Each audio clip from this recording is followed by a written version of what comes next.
Welcome to another In Wheel Time podcast. I'm Don Armstrong with Car Review Thursday, our twice-weekly review of what's inside our new car showroom.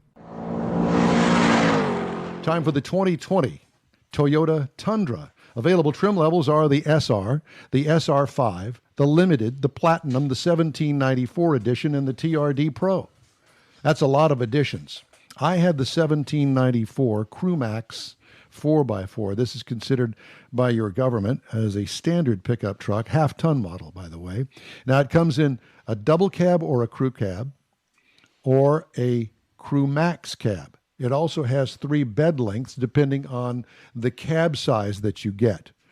Just like all the other trucks that are made in America, this one too is made in America. As a matter of fact, made in San Antonio, USA.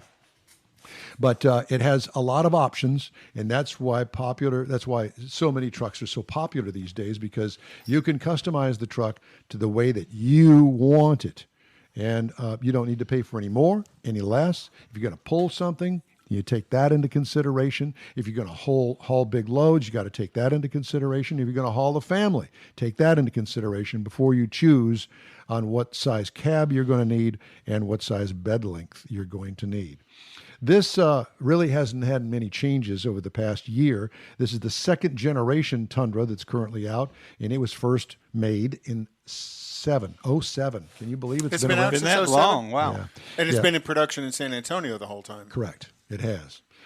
It was built alongside the Tacoma, but now I understand that they've taken Toyota Tacoma production away from San Antonio, put it down into Mexico, which was their second plant for Tacomas, which is about to get a refresh, by the way. And so now they're just building Tundras. Everything is changing within these factories.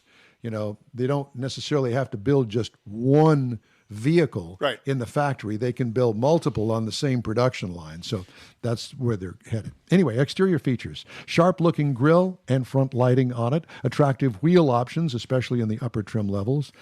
Smooth tailgate without a lot of embellishments on it. It's embossed in the back. It says Tundra. I like that. What could use improvement? It needs updating, and they're in the process of doing that. Interior highlights include attractive and functional dash, straightforward design, kind of getting a little long in the tooth, easy-to-use steering wheel controls, and easy-to-use infotainment screen that goes across all of the Toyota line. What I liked about it? Well, they finally have added Android Auto and Apple CarPlay, and you think, what? Finally? What? Finally? They waited a little bit. Yeah, well, you know, the Japanese aren't real quick at some of these things. What could use improvement? I think that the dash needs a little bit more eye candy. It's kind of old school, but like I said, 07 was the last time it has been redesigned. Engine, 5.7-liter V8 is the only one available now. They had a smaller V8, but they've dropped that, so all you got is the 5.7-liter V8. 381 horsepower, 401 pound-feet of torque, 6-speed automatic transmission. Tow rating, 10,000 pounds. Haul rating, up to 1,600 pounds. And this is where it hurts. Gas mileage. 13 miles per gallon city is what it's rated. 17 highway for a combined of 14. Driving a lot, mostly on the freeways and the tollway, got 16 miles per gallon over 457 miles. That also includes a trip to Winnie and back to pick up some junk from Mr. Mars for this show. But that had a long parking lot excursion on the highway as you're on your way back, didn't it, from the traffic? Oh, my God. So I got stuck on the way back. Just a little side note here. So I'm on I-10. Bad. On I-10.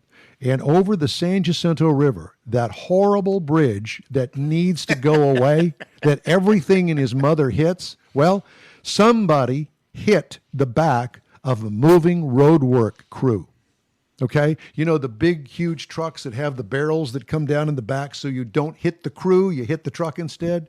It destroyed this truck. It was bent in half, the barrels shoved up to the cab. Somebody just blew right through the back end of it. So the only one barely wide lane was getting through this mess. Why don't they put a suspension bridge over that San Jacinto River? They spend billions of dollars on road construction, and then they've got that bottleneck at the San Jacinto River that you go over every day, every week that you come over here. Absolutely. What is wrong with these people? You know, barges hit it, Cars fall off of it. The river catches fire, burns up the freeway. They got to close it down. They got barges floating around out there all willy-nilly just everywhere. Especially so on the on the north side of the freeway. Well, Not only and that, the south side is the compressed natural gas plant. That's right. So they're putting in a big, huge bomb down there as and well. let's also not forget that is a Superfund site that's buried in the river. Right. On the north side. On where the you north can see side of the all bridge. That rock and stuff. Yeah. Right. No, that's from the 60s, the Superfund site. Yeah, that they've yet to clean up. Just go over the top of it, please. Yeah, Okay, now back to the Tundra. Ride and handling, it's got a stiffer ride than its competitors, but again, this is old school design, relatively speaking. Base trim price on the Toyota Tundra, $51,675. That's the base trim price for this model that I had, the 1794. As tested price was $57,222.